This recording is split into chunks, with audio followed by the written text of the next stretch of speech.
Gold trusted gold buyers మీరు తాకట్టు పెట్టిన బంగారాన్ని విడిపించి ఈ రోజు ఉన్న మార్కెట్ ధరకు కొనబడను. బిగ్ బాస్ చూస్తారా? చూడండి. ఛాన్స్ వస్తే చూస్తోని తెలుగు చూడు. ఛాన్స్ వస్తే వెళ్తారా? నేను అస్సలు అమ్మో దండం.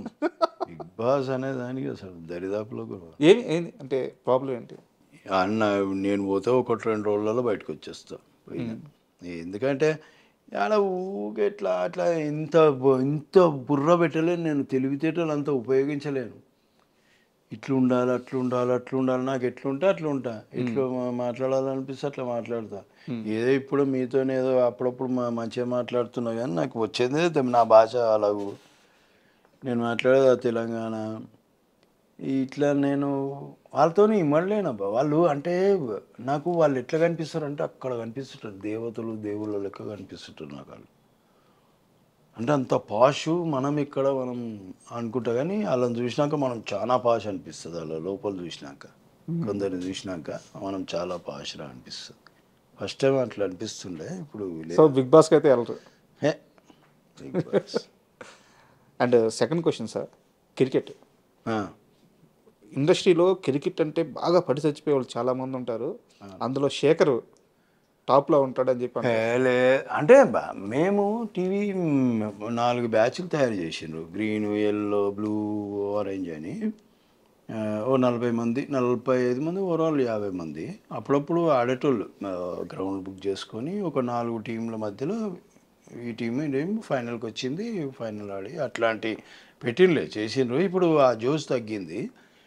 ఇప్పుడు మేము కూడా పోతలేము. అప్పుడు బాగా పరిగెత్తటోళ్ళం, అప్పుడు మంచి ఎక్సర్సైజ్ ఉంటుంది. ఇప్పుడు మరి తగ్గిపోయింది. అండ్ తెల్లవారుజామున 3 గంటల దాకా 4 గంటల దాకా తారక్, రాజమౌళి, మీరందరూ క్రికెట్ ఆడేవాళ్ళంట. అది ఎప్పుడు మేము ఎప్పుడన్నా 3-4 అవుతుంది. మేము ఇంటికి వచ్చేసరికి 6. మళ్ళీ ఇవి కూడా ఉంటాయి కదా మావి.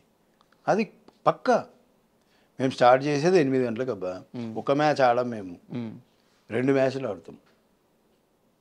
నువ్వు గెలిచినావని నేను మళ్ళీ ఆడతావా? కెప్టెన్స్ ఎవరు? తారక్ ఇటు మా సైడు, అటు సారు రాజమౌళి గారు. ఇద్దరి మధ్య ఎప్పుడన్నా వాదులు ఆడుకోవడం సరదాగా అయినా సరే? వాదు సరదాగానా? సీరియస్ అవుతాయి. సీరియస్గానా? సీరియస్గా ఉంటాయి మ్యాచ్. అయ్యే బాగా క్రికెట్ గేమే ఇంకంతే. ఆడ తర్వాత ఇక ఎవరి ఇదేం లేదు ఆడ కంపల్సరీ అంతే. ఎన్టీఆర్ గారు బ్యాటింగ్ బాగా చేస్తారా, బౌలింగ్ బాగా చేస్తారు? బ్యాటింగ్ చేస్తారు, ఓపెనింగ్ వెళ్తారు. ఇంకా రాజీవ్ వాళ్ళిద్దరు ఓపెనింగ్, లేదంటే నేను తారక్ వెళ్తాం ఒక్కోసారి ఓపెనింగ్. ఓకే. మళ్ళీ మన అలీగారి బ్రదరు ఆ పిల్లోడు మేము వెళ్తాం. మ్యాక్సిమం మేము ఆడితే ఓపెనింగ్ నేనే వెళ్తా, లేదా అంతే అట్లా ఉంటుంది. కొద్ది 2 మ్యాచ్లు అయితే ఇంకా ఆ మ్యాచ్లు అవ్వగానే రాలేము కదా. ఆ మధ్యలో డిన్నర్ బ్రేక్ ఒకటి. అవును. ఓకే, మళ్ళీ మ్యాచ్ కాగానే రాదు కదా. మళ్ళీ డిస్కషన్, నువ్వు ఆ క్యాచ్ కొట్టలేను, అట్లా ఊరుకోలేను, ఈ బ్యాట్ ఇట్లా కొట్టేది లేదు. ఈ డిస్కషన్ మళ్ళీ 1-2 గంటలు ఉంటుంది. మళ్ళీ ఈ లోపల తెల్లారుతుంది కథం. పక్కలో షూటింగ్ లేకపోతేనే పెడతారు కదా. ఓకే, అవి ప్లాన్ చేసుకొని పెడతారు. సాటర్డే పెట్టేస్తారు, సండే ఎట్లా ఉండవు కదా, అట్లా చేస్తారు.